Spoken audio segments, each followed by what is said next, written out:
அரசியல் உலகமே மிகவும் பரபரப்பா, அப்படியே சர்க்கார் படத்துல இருக்கிற மாரி பரபரப்பா போயிட்டு இருக்குது. என்னன்னா, நேத்து அனிதா ராதாகிருஷ்ணன அரெஸ்ட் பண்ணி, கொண்டு போய் வச்சு பெயில்ல வந்துட்டாரு. ஆனா, அவரு சொன்ன கருத்துக்கள் வந்து பரப்பா தீயா பரவிட்டு இருக்குது. என்ன சொன்னாருன்னா, என்ன வந்து டிஎம்கேல இருந்து வெளிய வர சொல்லி என்ன வந்து போலீஸ் கட்டாயப்படுத்துறாங்க. இல்லைன்னா உன் அரசியல் வாழ்க்கையே கிடையாது. அப்படின்னு சொல்லிட்டாங்க. அப்படின்னு சொல்லி சொன்னாரு. ஆனா வந்து அப்படி சொல்லியிருப்பாங்களா? சொல்லியிருக்க மாட்டாங்களான்னு தெரியல. சிடிஆர் நிர்மல்குமார் என்ன சொல்லியிருக்கிறாருன்னா, "இல்ல நாங்க நாய கூப்பிட்டாலும் கூப்பிடுவோமே தவிர, அவரு மாரி ஆளுங்கள கூப்பிட மாட்டோம். கட்ட பஞ்சாயத்து பண்றவங்கள நாங்க கூப்பிட மாட்டோம்." ஐயோ! அப்படிங்கிற மாரி போல்டான ஸ்டேட்மெண்ட் விட்டுருக்கிறாரு. இதுல யார் சொன்னது உண்மை? இல்ல இப்படி உண்மையிலுமே அனிதா அ ராதாகிருஷ்ணன கூப்பிட்டுருப்பாங்களா? அப்படிங்கிறத நாம் இந்த வீடியோல பார்க்கலாம் வாங்க. ப்ரோ என்ன ப்ரோ அனிதா ராதாகிருஷ்ணன் கொஞ்ச நாளாவே கொஞ்சம் ஃபயரா இருக்கிறாரு. சும்மா விஜய் பத்தி கடுமையா விமர்சிச்சு ஃபயரா இல்ல. இங்க பாருங்க. வைட்டட்ல இருக்கிறாரு. இதுக்கெல்லாம் போய் ஃபயர்லாம் பேரக்கூடாது. வயித்தெரிச்சல் தெரியுமா? மேல இடத்துல இருந்து எரியிற நெருப்ப தூக்கி இவர் மேல தூவி விடுவாங்களாட்டிருக்கு. இவரும் வந்து வெளிய தூயிடுறாரு. எனக்கு என்ன புரியலன்னா, போலீஸ் ஸ்டேஷன்ல வச்சு பேரம் பேசுற அளவு அரசியல் வாழ்க்கையிலன்னா நீங்க எந்த தப்பும் பண்ணலைன்னா உங்களை என்ன பண்ண முடியும்? அந்த கண்ணோட யோசிக்கணும். இப்ப நீ ஏதோ தப்பு பண்ணிருக்க, அதை வச்சு பிளாக்மெயில் பண்ணி தானே அப்படி பேசியிருந்தா சொல்றேன். அப்ப பேசி எனக்கு தெரிஞ்சு இல்ல ப்ரோ எனக்கு எப்படி தோணுச்சுன்னு வச்சுக்க, அனிதா ராதாகிருஷ்ணன்ங்கிறது யாருக்குமே தெரியாது. எத்தனை நாளைக்கு முன்னாடி அவரு ஒரு மினிஸ்டரா இருந்ததுன்னா, ஆனா யாருக்குமே தெரியாது. பெருசா டிஎம்கேல செந்தில் பாலாஜி மாதிரியோ, மா சுப்பிரமணியம் மாதிரியோ, சேகர் பாபு மாதிரியோ இப்படி லைம் லைட்ல இருந்த அமைச்சரே கிடையாது. சும்மா எங்கேயாவது ஒரு அப்படி இருக்கிறவரு ஒரு 4 நாளா விஜய் பேசி பேசி பேசி பேசி பேசி ஒரு லைம் லைட்ல இருந்துட்டே இருக்கிறாரு. ஆனா வந்து அவங்க அப்படி பேசி போடணும். ஆனா செந்தில் பாலாஜியை கூப்பிட்டு போயிருவாங்கல்ல. விஜய் பாஸ்கர் செந்தில் பாலாஜி இல்ல, அதுக்கும் இல்லாம செந்தில் 5 கட்சி மாறினவருக்கு 6வது கட்சி மாற முடியாது இல்ல. உள்ளவங்க உங்களுக்கு இப்பயும் ஒண்ணு இல்ல, மின்சாரத்துறையும் டாஸ்மாக் துறையும் கொடுக்குறோம், வந்து உட்காந்துங்க சூப்பரா பண்ணலாம் ஆச்சு அப்படின்னா வர மாட்டாரு. இல்ல நீட்டா வந்துருவாரு. இல்ல இப்ப நீங்க வந்து எங்களுக்கு கட்சிக்கு மட்டும் செலவு பண்ண, மினிஸ்ட்ரி எதுவும் கேட்க கூடாது, உங்க மேல எந்த கேஸும் போட மாட்டோம்னு வரவா மாட்டாரு. ஏன் ப்ரோ வேலுமணி அண்ணா கோயம்புத்தூர் முக்காசி கோயம்புத்தூர் அவருதான் இருக்கு. அவரு போட்டு அவரு இவர்கிட்ட மிஞ்சி போனா ஒரு 1000 கோடி ரூபா இருக்குமா? அவர்கிட்ட 1 லட்சம் கோடி ரூபா காசு இருக்கு வேலுமணிகிட்ட. அவரே வரங்கிறது ரெடியா இருக்கிறாரு. அவரு கூப்பிட்டு கட்சியில சேர்த்துவாங்களா இல்ல அனிதா ராதாகிருஷ்ணன் கூப்பிட்டு சேர்த்துவாங்களா? எனக்கு நேத்துல இருந்துதான் மைண்டுக்குள்ள ஓடிட்டு இருக்கு. ஏப்பா சொல்றேன் கொஞ்சமாச்சு லாஜிக்கா இருக்க சொல்றேன். உனக்கு நீயே அதிமுக திமுக போனவங்க உனக்கு திமுக வர சொல்லி அது சேரலாம். அது வந்து தாய் கழகம். அதிமுக வந்து திமுக போறது தாய் கழகம். அதனால அதெல்லாம் பிரச்சனை இல்ல. அங்கிருந்து ஆனா டிவிக்கு போக கூடாது, அது குற்றம் இல்ல. இல்ல குற்றம் எல்லாம் விடுங்க, லாஜிக்கே பார்க்கலாம்ப்பா. லாஜிக் இந்த லாஜிக் தான் மேட்டர் அரசியல்ல. மேஜிக்லாம் சினிமாலயும் அதுதான். சினிமால மேஜிக், இதுல லாஜிக்.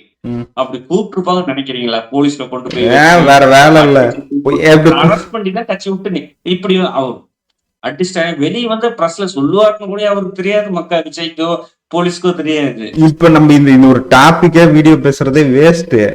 யாராவது போய் போலீஸ் ஸ்டேஷன்ல உட்கார வச்சு மிரட்டி வான்னு கூப்பிட்டுறாங்க. நாளைக்கு இவரு என்னை இப்படி மிரட்டி தான் பண்ணாங்க, ஏதோ ஒரு பிரச்சனை டக்குன்னு இப்ப மாட்டிக்கிட்ட யாரோ ஒருத்தர் மட்டும் நான் வெளியே வரேன் அப்படின்னு வரமாட்டாரா என்ன? பேசுறவங்க என்ன பண்ணுவாங்க? போய் உட்காந்து அண்ணா வந்துருங்க அப்படிதானே கூப்பிடுவாங்க. மிரட்டி முதல்ல மிரட்டினா யாராவது வருவாங்களா? ஒரு முன்னாள் மினிஸ்டரை சிட்டிங் எம்எல்ஏ மிரட்ட முடியுமா? ஃபர்ஸ்ட் முடியாது. எவ்வளவு கவுன்சிலரை அகட்டி போலீஸால பேச முடியாது இந்த ஊர்ல. அது விட கூட எனக்கு நிர்மல் குமார் சொன்ன டக் லைஃப் தான். நாய கூட்டல் கூப்பிட மாட்டேன். என்ன ரேஞ்சு இது? கொஞ்சம் நினைச்ச முன்னாள் மினிஸ்டர் நாய கூப்பிட்டாலும் கூப்பிடுவோம், ஒன்னும் கூப்பிட மாட்டேன்னா எந்த லெவல்ல அவர் வச்சிருப்பாருன்னு மட்டும் நினைச்சு பாருங்க. இதுக்கு மேல எப்படி பதிலடி தர முடியும்? இல்ல ப்ரோ, எனக்கு ஊர்ல டவுலுக்கா வெள்ளை சட்டை கருப்பு பேண்ட் சேண்டில் கலர் பேண்ட் போட்டுட்டு இருக்கிறவங்களே நம்ம போலீஸ் எடுத்து ஒன்னும் பண்ண முடியாது, பேச முடியாது. என்ன ஆனாலும் பண்றோம். ஒரு சிட்டிங் எம்எல்ஏவை போய் அகட்டி நீ இந்த கட்சி விட்டு அந்த கட்சிக்கு வா. குதிரை பேரல இவரு வேற குதிரை பேரல யானை பேரம் நடந்துச்சு, ஒட்டகம் பேரம் நடந்துச்சுன்னு வந்து வெளியே பேசிட்டு இருக்கிறாரு. கொஞ்சமாச்சும் லாஜிக்கா பேசணும்.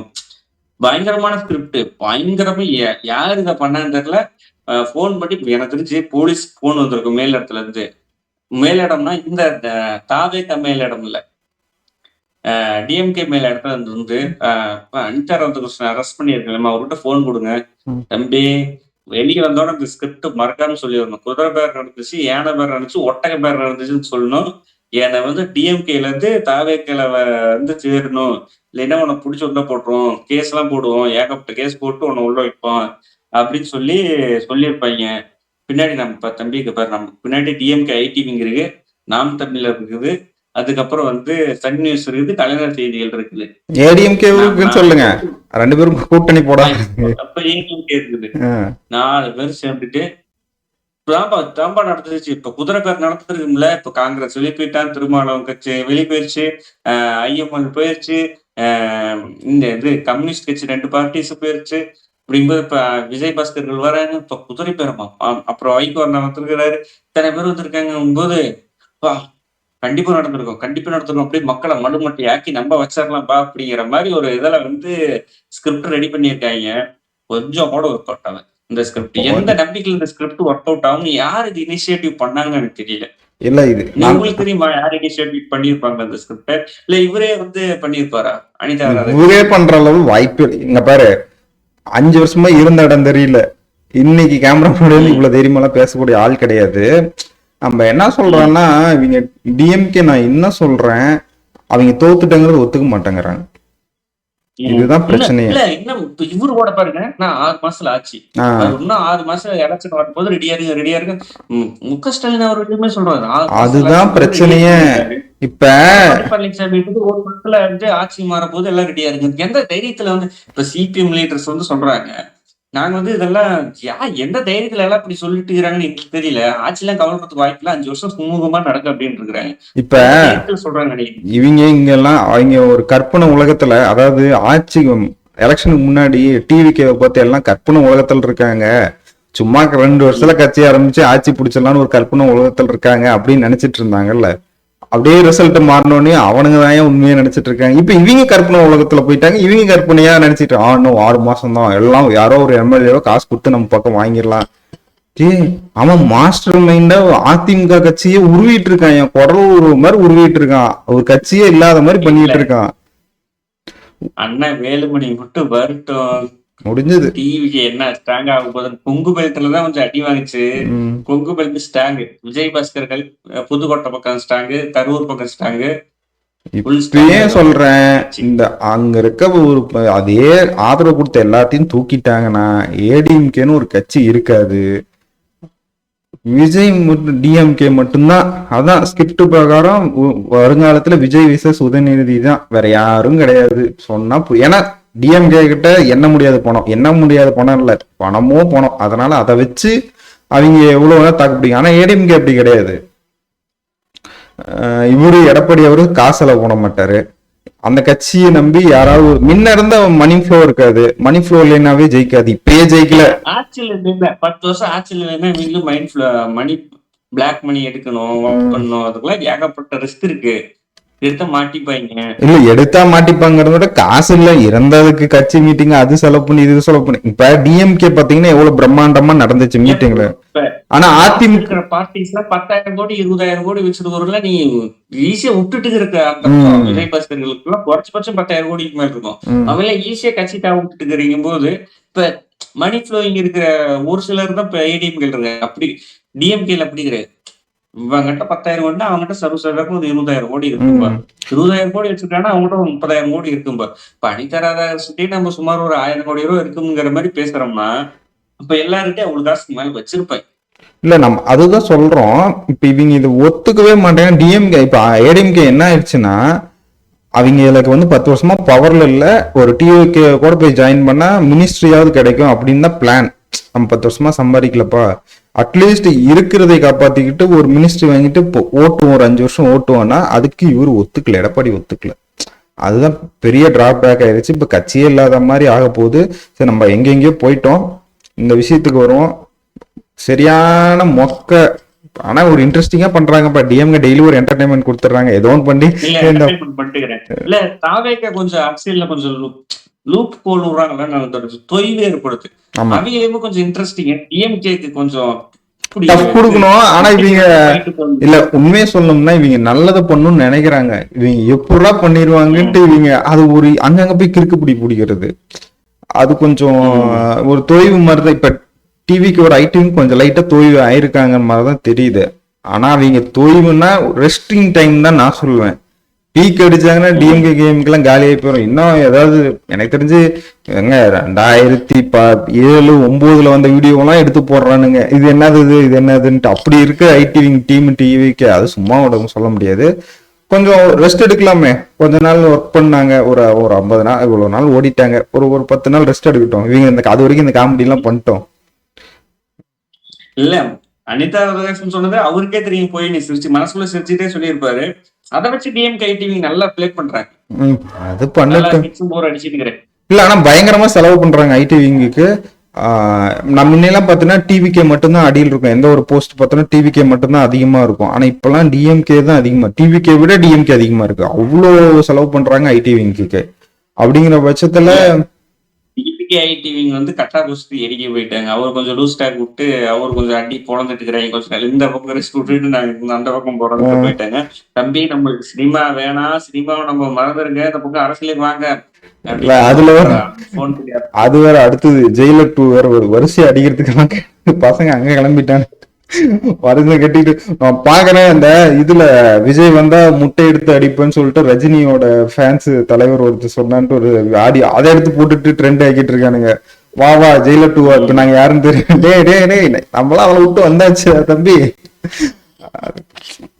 என்னவா அவங்க என்னதான் இருந்தாலும் அப்படிதான் இருப்பாங்க. டிவிக்கு உண்மையான ஜென்சினா அது டிவிக்கே தான். ஏன்னா ஃபேன் ஃபைட் உருவாக்குனதே அவனுங்க தான்டா. அவனுங்களுக்கு தெரியாதா எப்ப வந்து அடிக்கணும். நீங்க கொஞ்ச நேரம் முன்னாடி கொஞ்சம் டைம் விட்டுருவோம், நீங்க கொஞ்சம் கதறிட்டுங்கிற மாதிரிதான். இல்ல அதெல்லாம் ஓகே. அவரு நல்லா காமெடி பண்ணிட்டுக்கிறாரு. இப்ப வந்து இந்த நம்ம ஏவாவேலு அவர் வந்து சிங்கப்பூர்ல ஹார்ட் அட்டாக் வந்து மாரடைப்பு ஏற்பட்டதுனால வந்து தனியார் ஹாஸ்பிட்டல்ல சிங்கப்பூர்ல இருக்கிறாரு. எந்த நேரமும் சிங்கப்பூர் போனாரு. சிங்கப்பூர்ல போயிட்டு ஓய்வு எடுக்கிறாரு. ஆனா அவருக்கு வந்து வாரண்ட் இருக்கு. வந்து நேரடியா பாக்கணும். இந்த 40 லட்சமா நம்ம லொக்க படங்கள் கொஞ்சம் கிடைச்சதுனால இதுக்கு வந்து பாக்கணும். ஆனா செந்தில் பாலாஜிக்கு இங்கேயே வாரண்ட் கிடைச்சிருக்குன்னு சொல்றாங்க. எனக்கு தெரியல. இல்ல அப்ஸ்டாண்ட் ஆயிட்டாரு. தம்பி அப்ஸ்டாண்ட். செந்தில் பாலாஜி அப்ஸ்டாண்ட் புரியல. இல்ல அப்படிதான் சொன்னாங்க. இல்ல ஓட விடுறாங்க. 50 நாள் தான் ஆகுது. ஒவ்வொரு அமைச்சரா ஓட விடுறாங்க. பாக்க நல்லா இருக்கு. இதுதானே மினிமம் இதைதானே எதிர்பார்த்தோம். அட்லீஸ்ட் போறவங்க யாராவது ரைடு ஈடு நடத்தி இந்த மாதிரி மக்கள் பணத்தை இது பண்ணிருக்காங்கன்ட்டு பயம் இல்லைன்னா சிங்கப்பூர்ல போய் அட்மிட் ஆக வேண்டிய வேலை இல்லை. அதை புரிஞ்சுக்கணும். ஏதோ தப்பு நடந்திருக்கு மாட்டிப்போன்னு தெரிஞ்சுதான் அங்க போய் இல்ல அது ஒண்ணும் பிரச்சனை இல்லை. இப்ப கூட்டம் நீங்க ஏவாவேலு நடிக்கிற நடிப்புல அண்ணா செந்தில் பாலாஜி நடிச்சாரு பாருங்க. அப்படிங்கிறோட ஆட்சியில அப்படின்னு ஒரு நடிப்பு டாஸ்கார விட தரலாம். எனக்கு என்னமோ அவங்க தப்பான ரூட்ல போறாங்கன்னு தோணுது ப்ரோ. ஏவாவேலுங்களா கொடுக்குறாங்க. நீங்க சென்னை ஒரு 2 எம்எல்ஏ வச்சதுல சேகர் பாபு ஒருத்தர் மறந்துடாதீங்க. அவர் மேல கை வைக்க ரெடியா இருங்க. மறந்துட்டாங்க. சேகர் பாபுன்னு ஒருத்தர் அமைச்சரா இருந்தாரு. இந்த குடும்பத்துக்கு நம்பர் 1 அவர் தான் அப்படின்னு சொல்லிட்டு மறந்துட்டாங்க. இல்ல எனக்கு தெரிஞ்சு இவங்களாம் கூட லூஸ்ல விட்டுறலாம்பா. அந்த தங்கத்தை பிளான் பண்ணி இது பண்ணலாம். ஃபுல்ல விடுன்னு சொல்லிட்டு போய் கவர் பண்ணிக்கலாம். அந்த மாதிரி இருப்பாங்க நினைக்கிறேன். யாருமே விட மாட்டாங்கன்னு நினைக்கிறேன். ஏன்னா இவங்கெல்லாம் மக்கள் பழத்துல என்ன கொஞ்சம் நஞ்சு ஆட்டமா போட்டாங்க. நாமளே பார்த்தோம். ஒண்ணுமே பண்ணல. செலவு பண்றன்னு பேசல. அவங்க கட்சிக்காரங்களுக்கு மட்டும்தான் எந்த ஒரு நாள் இந்த 200 ரூபாய் இந்த மக்கள் உரிமை தொகை இருக்குல்ல, பெண்கள் உரிமை தொகை, அதுவே பார்த்தா அவங்க கட்சிக்காரங்களுக்கு மட்டும் கொடுத்துட்டு கட்சி இல்லாதவங்களுக்கெல்லாம் கொடுக்காம விட்டதா இருக்கட்டும். இதை விட கொடுமை அவங்களே கன்ஸ்ட்ரக்ஷன் காரங்களே சொல்றாங்களா இவ்வளவு அமௌண்ட் கேட்கறாங்கப்பா, அதெல்லாம் கொடுத்துதான் இருக்கட்டும். அதுவுமே எம்எல்ஏஸ்க்கு எல்லாம் போறது இல்ல, டைரக்டா அவங்க குடும்பத்துக்கே போனோம். அதெல்லாம் சும்மா விடுமாப்பா. இந்த வெறுப்பு தான், இந்த வெறுப்புல இருந்தா சேர்ந்துதான் இது வேண்டாம் டிஎம்கே வேண்டாப்பான்னு போனது. அந்த பக்கம் அதிமுக இவனுங்களும் அதே தான் ஏன் பண்றான் அப்படின்னு டிவிகே கரெக்டா வந்து இவனுக்கு ஒரு வாய்ப்பு கொடுத்து போப்போம், இவன் தான் நல்லா இருக்கானே அப்படி போயிட்டாங்க. இதை வந்து டிஎம்கே புரிஞ்சுக்கணும். இன்னும் புரிஞ்சுக்காம நீங்களே கொத்தடிமை தான் இதை ப்ரமோட் பண்ணுங்கன்னா செய்வாங்க. இன்னொரு 10 வருஷம் வாய்ப்பே இல்லை. அடுத்து அதிமுக மாறிடும் டிஎம்கே. சரி, ஓகே. ம். அரசியல்ல மிகவும் அப்படியே ஃபயரா போயிட்டு இருக்கு. டெய்லி நமக்கே இப்ப வீடியோ. மாசத்துக்கு 2 வீடியோ போட எடுத்தோம்னா, இப்ப டெய்லி வீடியோ போடுற அளவுக்கு வந்துருச்சு. ஃபயரா போயிட்டு இருக்குது அரசியல் களம். ம். இன்னும் அ இந்த ரைடு அப்டேட்டு, அண்ணன் ஏவாவேலு சிங்கப்பூர்ல அட்மிட் ஆயிருக்கிறாரு. அந்த அப்டேட்டு.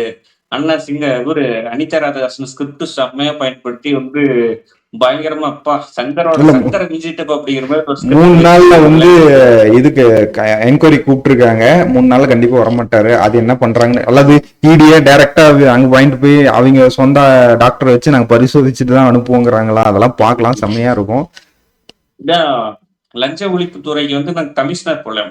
மெயின் மெயின் ஆளுன்னு போடல. ம். கீழ ம். இருக்கிற ஆளுங்கெல்லாம் போட்டாங்க. மெயின் சக்கரத்தை சுத்தி ஒரு எண்ணம் போடல. ம். அவரை மதுரை உயர் நீதிமன்றம் வந்து போட சொல்லியிருக்கான். அவரு போட்டதுக்கு அப்புறம் நல்லா ஸ்ட்ரிக்டான ஆளா போட்டான்னு ம். என்னென்ன நடக்க போகுதுன்னு பரபரப்பா போயிட்டு இருக்கு அரசியல் கிழமை.